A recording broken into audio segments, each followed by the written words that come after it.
Hey, folks, welcome to Shooting Up North. I'm your host, Lewis Carl, and we're heard right here on the Alliance Pro Wrestling Network.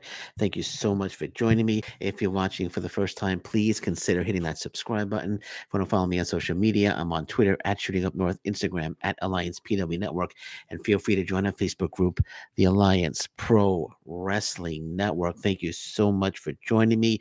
Don't forget to check out pwmania.com. Professional wrestling fan. If you're a professional wrestling fan, you need to check out pwmania.com. Okay, so we have an update on New Japan Pro Wrestling superstar Kota Ibushi. He hasn't been in the news much lately, but we have an update now on Kota Ibushi. In the latest edition of Wrestling Observer newsletter, Dave Meltzer gave an update on the status of Kota Ibushi. Meltzer noted that Ibushi, who has been out of action for more than a year, has been doing light training in the ring as of late, and his injured shoulder has held up well. Meltzer added that Ibushi's New Japan Pro Wrestling contract is scheduled to expire at the end of January 2023, though nothing is definitive regarding whether he'll be staying with New Japan Pro Wrestling or in fact leaving the promotion. I know there's been some rumors about him possibly going to AEW and rejoining Kenny Omega, but we'll see. That remains to be seen. But nothing set in stone yet, though, whether he is leaving New Japan Pro Wrestling or if he's staying with New Japan Pro Wrestling. This is the what Meltzer wrote. He wrote Kota Ibushi has been in light training in the ring as of late, and thus for the shoulder has held up well, so that's a good sign. His New Japan contract expires at the end of January, and he made a tweet hinting at that. There was a lot of bad feelings over the past year, but nothing is definite regarding staying or leaving at that point. Point pass he brought up in a cryptic way about being a free agent in 2 months. Of course, Kota Ibushi was injured in October. I'm sorry, not October. He was injured, I believe it was October 2021, the G1 finals. He injured his shoulder in the G1 Finals match, a 2021 G1 Climax final match against Kazuchika Okada.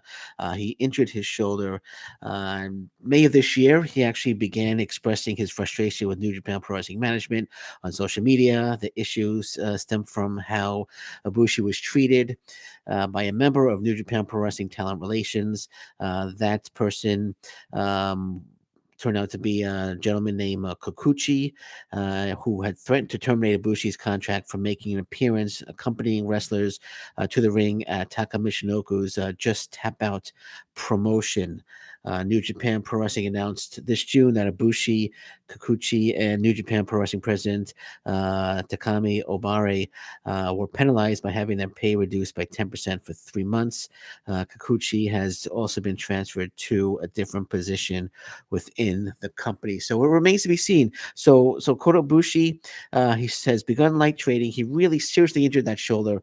He felt that New Japan Pro Wrestling was rushing him back when he felt he wasn't ready, which also added to Kota Ibushi's frustration with New Japan Pro Wrestling. So it remains to be seen. It remains to be seen if Kota Ibushi will be leaving New Japan Pro Wrestling at the end of January. I don't think his shoulder is going to be ready at the end of January. He might decide not to sign any contract, fully heal his shoulder, and once his shoulder is ready to go, test the free agent market. It's hard to gauge where I know Kota Ibushi. I'm a big New Japan Pro Wrestling fan. It's hard to imagine New Japan Pro Wrestling without Kota Ibushi, but Kota Ibushi really seemed to be pretty upset with New Japan Pro Wrestling. So it's hard to gauge whether he's going to be staying or whether he's going to be going.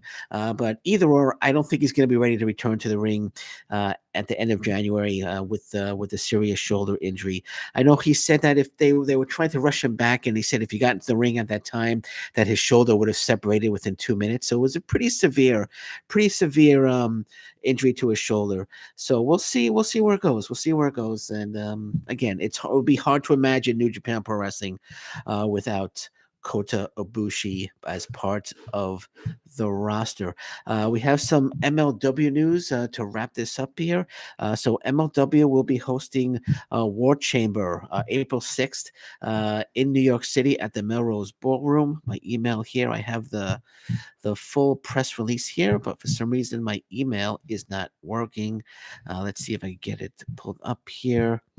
Here we go. So New York City to host War Chambers, not War Games. It's a War Games type match, but it's War Chamber April 6th in New York City. It's the first time New York City will host the War Chamber. Major League Wrestling today announced its New York City return on April 6th at the Melrose Ballroom. I believe that's in Queens, New York. Will be headlined by the War Chamber match. The event will be a fusion taping airing nationwide on cable TV and will be streaming worldwide on Pro Wrestling TV.